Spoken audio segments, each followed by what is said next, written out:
12 post. 12 post, 12 post, 12 post here. Take a look at Sensei's Divine Top and Expedition map in play for Andrew, for Nelson. He does have Sneak Attack along with 4 lands in play, so it looks like he's setting something up.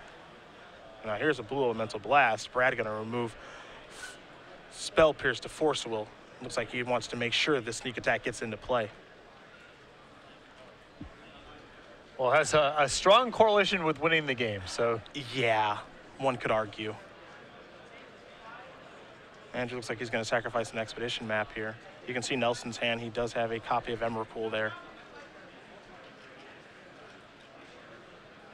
And Brad just loves this deck.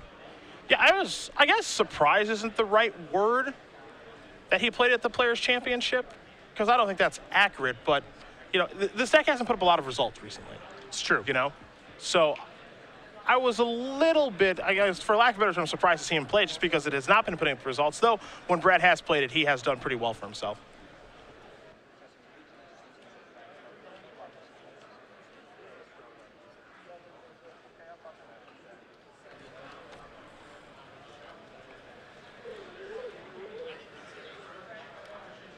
Force of Will.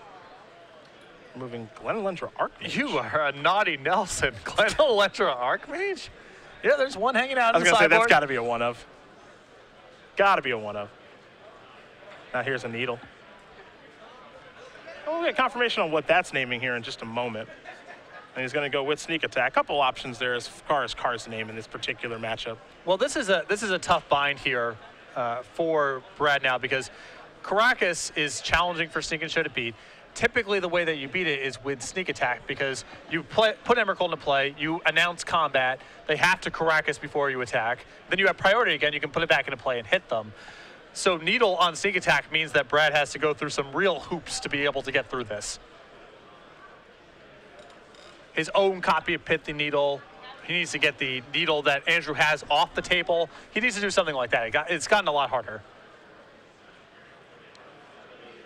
Gonna spin the top. Top not at its best in this particular deck. Yeah, it's fine. It's not very exciting because this deck isn't like the blue decks with a ton of fetch lands and all the different things that it can do. But top will help his draw it a little bit. And right now, if you're Mag, you gotta be feeling pretty good. You've got a Needle in play on Sneak Attack. You've got a Caracas in play to make show and tell pretty bad. How's Nelson gonna work his way out of this?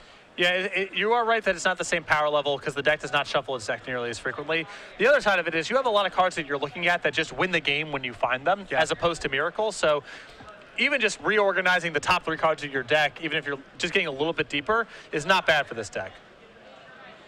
Take a look at the post count there. Looks like there are 2 Cloud Posts in play. You see a Vesuva on top of a Cloud Post and then 3 copies of Glimmer Posts out there. So those Cloud Posts right now, because there are 5 Locusts in play, tapping for a boatload of mana, 5 each. A lot of mana available here for Maag, so he's just looking for some sort of Eldrazi, maybe even a Primeval Titan, if he does have another source of green mana to close the game out with. I have Ugin as well. Yep, that'll work just fine. Would definitely do the trick from here. But Needle on Sneak Attack plus Caracas is a really challenging combination of cards for Brad to beat. Another Ancient Tomb to draw here for Nelson.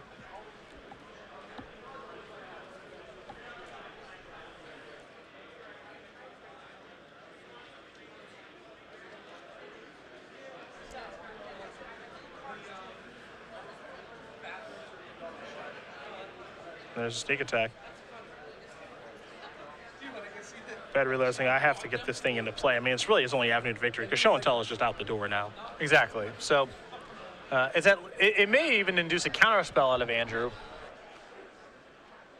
Now the question is, how does Brad get Pithy Needle off the table? Well, he does have a copy of Echoing Truth. He also has a copy of Wipe Away.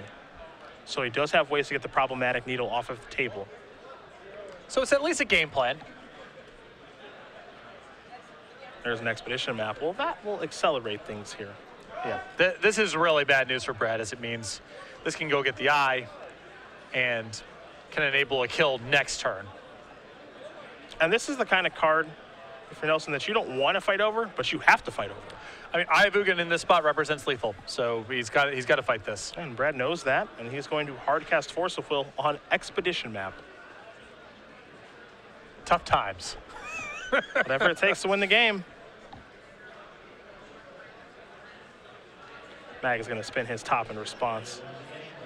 repeal among the cards he is looking at here. Sensei's Divining Top will draw a card. Now here's a copy of Swan Song on Force of Will. Well, well, well.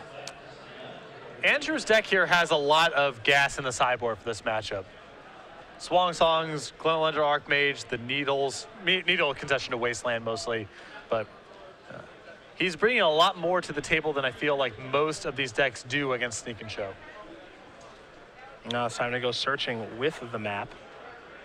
You have to imagine this will be Eye of Ugin, though there are some other options. This deck does get creative with the lands that it can play, but there is the Eye. Now he will go searching in his main phase, it looks like. Which Eldrazi will be the weapon of choice? Perhaps the one that Brad uses against people the most in Emrakul? That is correct.